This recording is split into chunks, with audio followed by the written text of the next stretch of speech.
औज़ुबिल्लाहि मिनश्शैतानिर्रजीम बिस्मिल्लाहिर्रहमानिर्रहीम। इंशाल्लाह आज के टॉपिक में हम कैटाबोलाइट रिप्रेशन डिटेल में डिस्कस करेंगे, लेकिन पहले इन दोनों वर्ड्स का मीनिंग आप लोगों को पता होना चाहिए। कैटाबोलाइट मतलब प्रोडक्ट ऑफ कैटाबॉलिज्म, ठीक है, और रिप्रेशन मीन के फॉर एग्जांपल जिस तरह हमने लेक ओपेरान पढ़ा था, तो उसकी रिप्रेशन कौन करेगा? इसमें कैटाबोलाइट करेगा। तो इस प्रोसेस को इसलिए जो है कैटाबोलाइट एक्सप्रेशन कहते हैं। ये अब इंशाल्लाह डिटेल में डिस्कस होगा। कैटाबोलाइट रिप्रेशन ऑफ लेक ओपेरान, ठीक है। हम कैटाबोलाइट रिप्रेशन किस चीज का पढ़ेंगे इस लेक्चर में? लेक ओपेरान का कैटाबोलाइट रिप्रेशन हम लोग इस लेक्चर में इंशाल्लाह पढ़ेंगे डिटेल से। और ये कैटाबोलाइट रिप्रेशन ऑफ लेक ओपेरान जो है ये पॉजिटिव कंट्रोल का एग्जाम्पल है। पॉजिटिव और नेगेटिव कंट्रोल हमने डिटेल में प्रीवियस लेक्चर में डिस्कस किया था। तो ये किस का एग्जाम्पल है? ये पॉजिटिव कंट्रोल का एग्जाम्पल है। अब किस तरह पॉजिटिव कंट्रोल का एग्जाम्पल है ये अभी आ रहा है। तो यहां अब देख लिए, the repression of transcription of lactose metabolising genes in the presence of glucose is an example of catabolite repression. तो मतलब जब ग्लूकोज प्रेजेंट होगा तो ग्लूकोज की प्रेजेंस में जो है लेक्टोज मेटाबोलाइजिंग जीन्स मतलब ZYA जिसको हम लेक ओपेरान कहते हैं, तो वो क्या होगा? उसकी रिप्रेशन होगी। और ये जो है ये कैटाबोलाइट रिप्रेशन का एग्जाम्पल है कि जब ग्लूकोज और लेक्टोज दोनों प्रेजेंट होंगे तो फिर क्या होगा?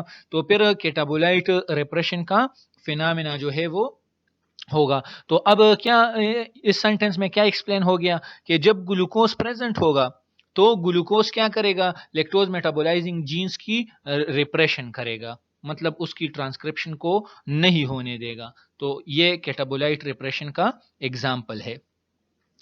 अब फर्दर आगे देख ली, the transcription of protein necessary for the metabolism of many different sugar is similarly repressed in the presence of glucose.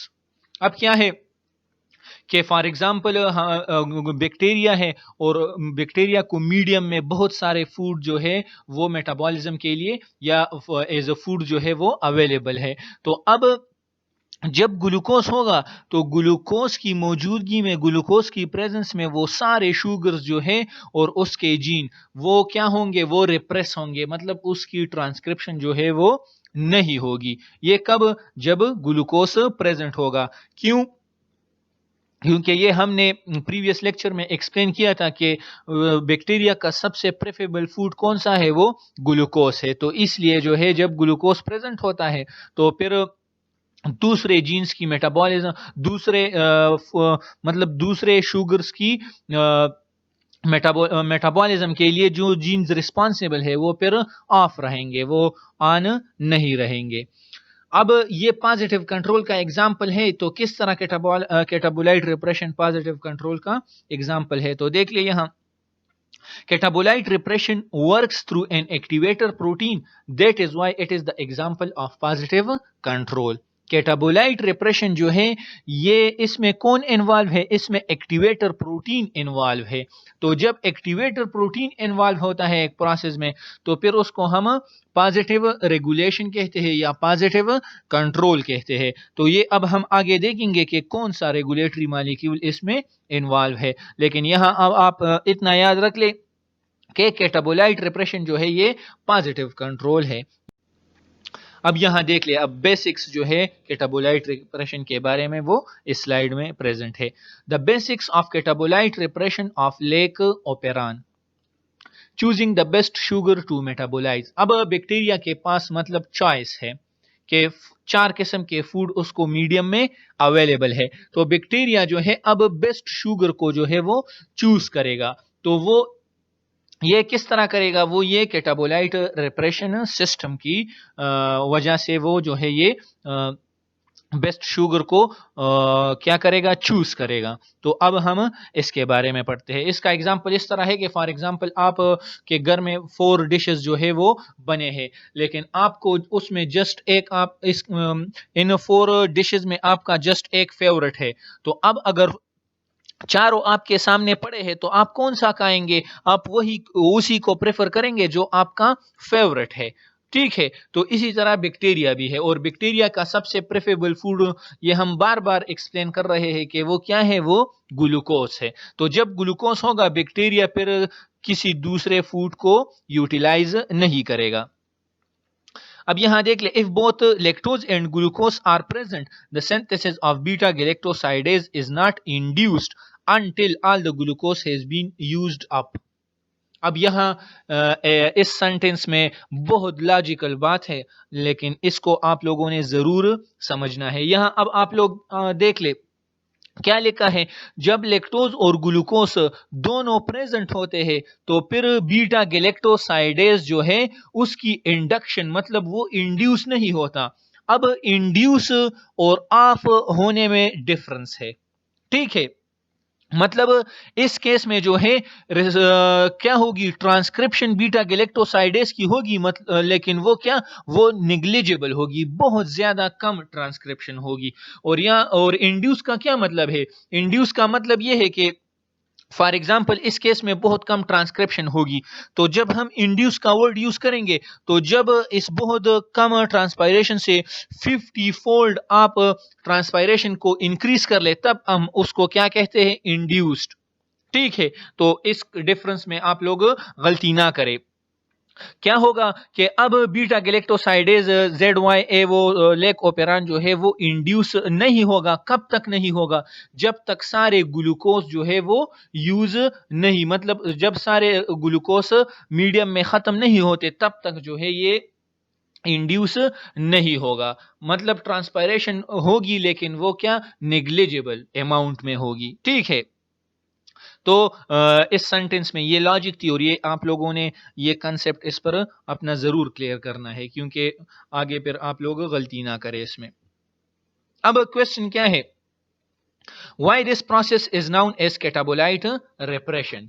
अब इस प्रोसेस को कैटाबोलाइट रिप्रेशन क्यों कहते हैं, तो यहां देख ले। अब the result of study indicates that a breakdown product are catabolite, ये हमने स्टार्ट में एक्सप्लेन कर लिया कि कैटाबोलाइट क्या है, कैटाबॉलिज्म की प्रोडक्ट को हम कैटाबोलाइट कहते हैं। तो अब कैटाबॉलिज्म में ब्रेकडाउन होती है, तो या ब्रेकडाउन प्रोडक्ट या कैटाबोलाइट, ये दोनों एक चीज है। तो क्या, catabolite of glucose prevents the activation of lac operon by lactose, that is why it is known as catabolism. ये जो हमने प्रीवियस लेक्चर में एक्सप्लेन किया था कि जब लैक्टोज प्रेजेंट होगा तो लेक ओपेरान जो है वो एक्टिवेट होगा, लेकिन यहां अब केस डिफरेंट है। यहां अब क्या है, ग्लूकोज जो है ये लेक ओपेरान की एक्टिवेशन को रोकता है लैक्टोज की प्रेजेंस में भी। मतलब लैक्टोज प्रेजेंट है, फिर भी जो है लेक ओपेरान सिस्टम जो है वो उसकी एक्टिवेशन रोकता है। कौन रोकता है, ये ग्लूकोज। ठीक है, ग्लूकोज के कैटाबोलाइट्स। तो इस प्रोसेस में क्या यूज हुआ है, मेन रोल किसका है, कैटाबोलाइट का है। तो इसलिए इस प्रोसेस को कैटाबोलाइट रिप्रेशन कहते हैं। ठीक है, अब आगे देख ले, glucose catabolite is known to modulate the level of an important cellular constituent cyclic adenosine monophosphate. अब ग्लूकोज का कैटाबोलाइट जो होता है वो बहुत इंपॉर्टेंट रोल प्ले करता है किसके लेवल को मेंटेन करने में, साइक्लिक एडिनोसिन मोनोफॉस्फेट। ठीक है, सीएएमपी के लेवल को कौन रेगुलेट करता है, वो ग्लूकोज के कैटाबोलाइट्स इसको रेगुलेट करते हैं। अब लेक ओपेरान की एक्टिवेशन में मेन रोल किसका है, वो साइक्लिक एडिनोसिन मोनोफॉस्फेट का है। ये अब हम आगे देखेंगे कि किस तरह ये रोल प्ले करता है। अब देख ले, when glucose is present in high concentration the cell cAMP concentration is low. एक कंडीशन तो ये है कि जब ग्लूकोज सेल में ज्यादा होगा तो सीएएमपी कम होगा। ठीक है, साइक्लिक एडिनोसिन मोनोफॉस्फेट जो है वो कम होगा। अब दूसरा कंडीशन क्या है, as the glucose concentration decreases the cell concentration of CAMP increases correspondingly. लेकिन जब सेल में ग्लूकोज की कंसंट्रेशन जो है वो डिक्रीज होता जाएगा तो दूसरे साइट पर CAMP का कंसंट्रेशन जो है वो इंक्रीज होता जाएगा। और क्या होगा, a high concentration of CAMP is necessary for activation of lake operon. Lake operon की एक्टिवेशन के लिए हाई कंसंट्रेशन CAMP का होना बहुत जरूरी है। ठीक है, यहां एक्टिवेशन का मतलब यह है कि लेक ओपेरान सिस्टम जो है वो इंड्यूस होगा, और इंड्यूस का मतलब मैंने यहां पर आप लोगों को समझा दिया। ठीक है, तो ये याद रख ले कि जब ग्लूकोज ज्यादा होगा तो CAMP कम होगा, और जब CAMP कम होगा तो जो है वो फिर लेक ओपेरान सिस्टम जो है वो रिप्रेस रहेगा। ठीक है, लेकिन जब ग्लूकोज की कंसंट्रेशन डिक्रीज होती जाएगी तो सेल में CAMP की कंसंट्रेशन इंक्रीज होती जाएगी, और इस तरह लेक ओपेरान सिस्टम जो है वो एक्टिवेट होता जाएगा। अब यहां देख ले, यहां एक एक्सपेरिमेंट था, बहुत जबरदस्त मतलब एक्सप्लेनेशन है। Mutant that cannot convert ATP into AMP cannot be induced to produce beta galactosidase। अब एक बैक्टीरिया की म्यूटेंट है, म्यूटेंट वो जिसमें म्यूटेशन काज हुआ है। अब ये म्यूटेंट जो है ये ATP को CAMP में कन्वर्ट नहीं कर सकता, तो जब CAMP नहीं बनेगा तो बीटा गैलेक्टोसाइडेज एंजाइम की मतलब ये फिर इंड्यूस नहीं होगा। क्यों? Because the concentration of CAMP is not great enough to activate the lake operon. ये हमने प्रीवियस स्लाइड में एक्सप्लेन कर लिया कि लेक ओपेरान की एक्टिवेशन के लिए CAMP का कंसंट्रेशन ज्यादा होना चाहिए, मतलब हाई कंसंट्रेशन होना चाहिए। लेकिन यहां अब कंसंट्रेशन कम है, तो कम कंसंट्रेशन पर लेक ओपेरान सिस्टम जो है वो एक्टिवेट नहीं होगा। ठीक है, सेकंड कंडीशन क्या है, point, in addition there are other mutants that do make CAMP but cannot activate the lake enzymes।